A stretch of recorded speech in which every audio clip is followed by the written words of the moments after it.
व्यापारियों की चेतावनी, बसई मंडी पर कार्रवाई नहीं तो होगा बड़ा आंदोलन। आगरा बसई मंडी मामले को लेकर एक बार फिर व्यापारियों का आक्रोश सामने आया है।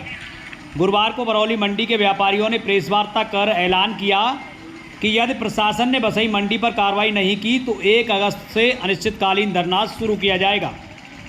व्यापारियों का कहना है कि पहले भी उन्हें कार्रवाई का आश्वासन मिला था, लेकिन अब तक कोई ठोस कदम नहीं उठाया गया।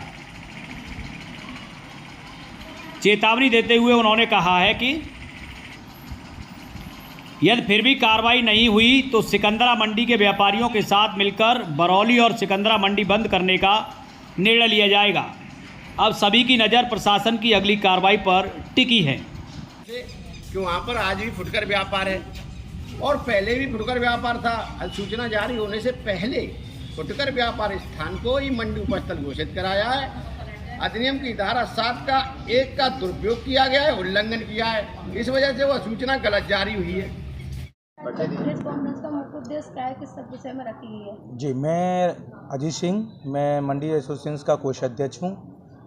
आज आप लोगों को हम लोगों ने इनवाइट इसीलिए है कि एक प्रेस कॉन्फ्रेंस रखी जाए, क्योंकि आप लोग सभी जानते हैं कि बेबीरानी मौर्य जी जो हमारे कैबिनेट मंत्री जी हैं, उनके समय में सिटी मजिस्ट्रेट साहब स्वतः आए थे। उन्होंने कहा था कि इस मंडी को अधिसूचना को निरस्त करने के लिए हम एक आख्या शासन को भेजेंगे, लेकिन उन्होंने हमें समय भी दिया था और शनिवार का टाइम दिया था, जबकि बेबीरानी मौर्य जी ने उनसे बोला था कि शनिवार को मुख्यमंत्री जी आगरा में हैं, आप भेज पाओगे क्या, क्योंकि आप सभी लोगों के सामने एक वादा हमसे कर रहे हैं। तो उन्होंने कहा कि नहीं, हमने डीएम साहब से बात कर ली है मैंने और मैं इसको भेज दूंगा। लेकिन हम लोगों ने प्रयास करते करते आज आप देख रहे होंगे आज बृहस्पतिवार हो गई है, तो हम लोगों ने देखा है कि ऐसा कुछ नहीं हुआ है।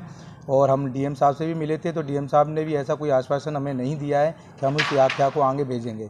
तो इसीलिए हमने कहा कि 1 तारीख का हमें उस समय भी समय दिया था कि हम 1 तारीख का इनको समय दे रहे हैं। और उद्देश्य क्या है वो बताइए। वही उसी बात पे आ रहा हूँ मैडम, कि इसीलिए हमने 1 तारीख से हम लोग धरने पर दोबारा जा रहे हैं और बातें नहीं मानेंगे तो अनिश्चितकाल के लिए हम लोग। कल हमारी सिकंदरा मंडी और इस मंडी दोनों से हमारी बातचीत हुई है। अगर 2 दिन हमारा धरना चलेगा, इसके उपरांत अगर नहीं होता तो सिकंदरा मंडी भी धरने पर आएगी और एक डेट निश्चित करके हम सिकंदरा मंडी और बरौली मंडी के जो थोड़ा बहुत व्यापार फुट्टा चल रहा है इसको पूर्ण रूप से बंद करेंगे और सप्लाइयाँ बंद की जाएंगी। मेरा नाम प्रवीण कुमार है, मैं बरौली हेरी मंडी का उपाध्यक्ष हूँ। किस लिए प्रेस कॉन्फ्रेंस बुलाई आपने? प्रेस कॉन्फ्रेंस इस वजह से बुलाई है कि जैसे हमारा धरना चल रहा था, कलुआरा मंडी को बंद कराए जाने के लिए धरना चल रहा था, लेकिन स्टेटमेंट ऐसे आ रहे हैं अधिकारियों के, अधिसूचना निरस्त नहीं कराई जाएगी। क्यों नहीं कराई जाएगी?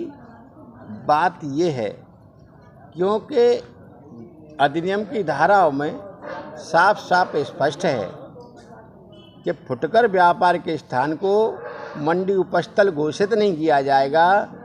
अवैध मंडी पहले से संचालित थी, आपने उसी स्थान को की अधिसूचना कलुआराम मंडी के नाम से जारी करा दी। ये बहुत बड़ा तथ्य है, इसको छुपाया गया है। धारा 7 का 1 का उल्लंघन हुआ है, उसमें प्रतिबंध है, तो उसकी अधिसूचना निरस्त करानी ही पड़ेगी। और हम व्यापारी जो 12 करोड़ रुपए दे चुके हैं सरकार को, इतने व्यापारियों की कोई चिंता नहीं सरकार को। एक व्यक्ति विशेष को लाभ पहुंचाए जाने के उद्देश्य से, सिर्फ और सिर्फ उसको लाभ पहुंचाए जाने के उद्देश्य से, और स्वयं अधिकारी भी सोच रहे हैं कि हमारा भी लाभ कुछ हो जाए, उस उद्देश्य से इस अधिसूचना को निरस्त नहीं कराया जा रहा। उस अधिनियम को जिस सरकार ने जो बनाया है अधिनियम, उस अधिनियम को जरा भी नहीं पढ़ा जा रहा कि इसमें प्रतिबंध क्या है। कम से कम उस प्रतिबंध को तो पढ़ो। इस आंदोलन के तहत आपने जो है इतना तो समझ लिया कि वहाँ आज भी फुटकर व्यापार हो रहा है, लेकिन अधिसूचना जारी होने से पहले भी फुटकर व्यापार हो रहा था। उसी स्थान को आपने मंडी उपस्थल घोषित करा क्या कि निरस्त करने योग्य नहीं है?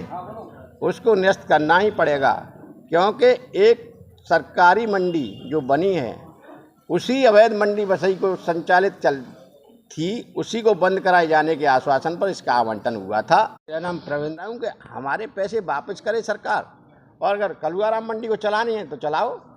सभापति जी सर, आगे की रणनीति यह रहेगी कि या तो देखो हमारे पैसे जो है लगे हुए हैं। अगर सरकार कह रही है कलुआराम मंडी को चलाओ, हमारे पैसे दे दो, हमारे पैसे भी नहीं मिलेंगे और ये आप अधिसूचना भी नष्ट नहीं कराएंगे। 14 दिन लगातार आपका धरना चला था, उसके बाद बेबी रानी मौर्य के आश्वासन के बाद आपने धरना का समाप्त किया था जी।